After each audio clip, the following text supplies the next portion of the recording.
परिवर्तन की बातें करके जनता से विश्वासघात करने वाले जब करोड़ों का शराब घोटाला करते हैं तो ये कुनबा फिर उन्हें कवर देने लग जाता है। देश की कोई एजेंसी इन पर कार्रवाई करती है तो उनका टैप रिकॉर्डर शुरू हो जाता है, कुछ हुआ ही नहीं, सब साजिश है, हमें फंसाया जा रहा है। जब ये लोग कैमरे के सामने एक फ्रेम में आ जाते हैं तो पहला विचार देश के सामने क्या आता है?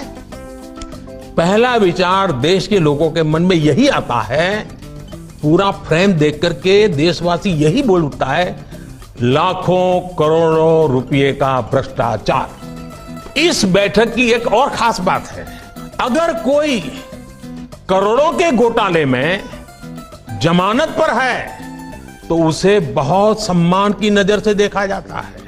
अगर पूरा का पूरा परिवार ही जमानत पर है तो उसकी और ज्यादा खातिरदारी होती है। अगर किसी दल का कोई वर्तमान मंत्री भ्रष्टाचार के मामले में जेल जाता है तो उसे एक्स्ट्रा नंबर देकर स्पेशल इनवाइटी बुलाकर बुलाया जाता है। अगर कोई किसी समाज का अपमान करता है, अदालत से सजा पाता है तो उसकी बड़ी आवाभगत होती है। नमस्कार दोस्तों, राइट विंग में आपका एक बार फिर स्वागत है। आज हम बात करेंगे बीजेपी विरोधी या यूं कहें मोदी विरोधी गठबंधन की बेंगलुरु में बैठक की। इस बैठक पर हम और भी रिपोर्ट पेश करेंगे। बहरहाल बात करेंगे शुरुआती रुझान की। कांग्रेस को पीएम पद नहीं चाहिए, ये कहना है कांग्रेस के राष्ट्रीय अध्यक्ष मल्लिकार्जुन खड़गे का। Mallikarjun Kharge, the president of the Congress party, has said that the Congress is not eyeing the Prime Minister's post for the 2024 Lok Sabha elections. और इसी के साथ एक और कुर्सी की आस जगी है मिस्टर कुर्सी कुमार के लिए। ममता बनर्जी ने भी इनके लिए पीएम पद की दावेदारी की वकालत कर दी थी। इससे क्या फर्क पड़ता है कि अरविंद केजरीवाल, अखिलेश यादव, केसीआर, चंद्रबाबू नायडू समेत तमाम नेता यही ख्वाब पाले हुए हैं। तो क्या हो गया, अपने राजनीतिक वजूद की लड़ाई लड़ रही कांग्रेस के कुमार राहुल गांधी का ख्वाब धूमिल होता है। तो क्या हुआ जो देश भर के लाखों कांग्रेसी 2024 में राहुल गांधी को प्रधानमंत्री बनाना चाहते हैं? इससे कोई फर्क नहीं पड़ता कि देश की सबसे ताकतवर, सबसे बड़ी और सबसे ज्यादा वक्त तक केंद्र से लेकर सबसे ज्यादा राज्यों में राज करने वाली कांग्रेस को झुकना पड़ रहा है।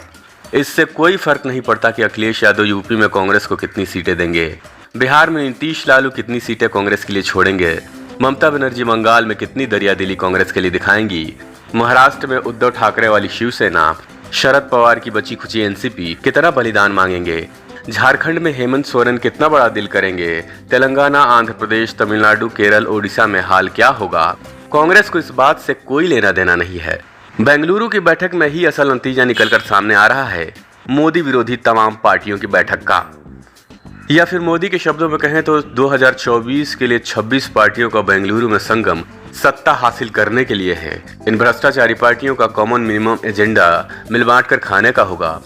इस बैठक की एक और खास बात है, अगर कोई करोड़ों के घोटाले में जमानत पर है तो उसे बहुत सम्मान की नजर से देखा जाता है।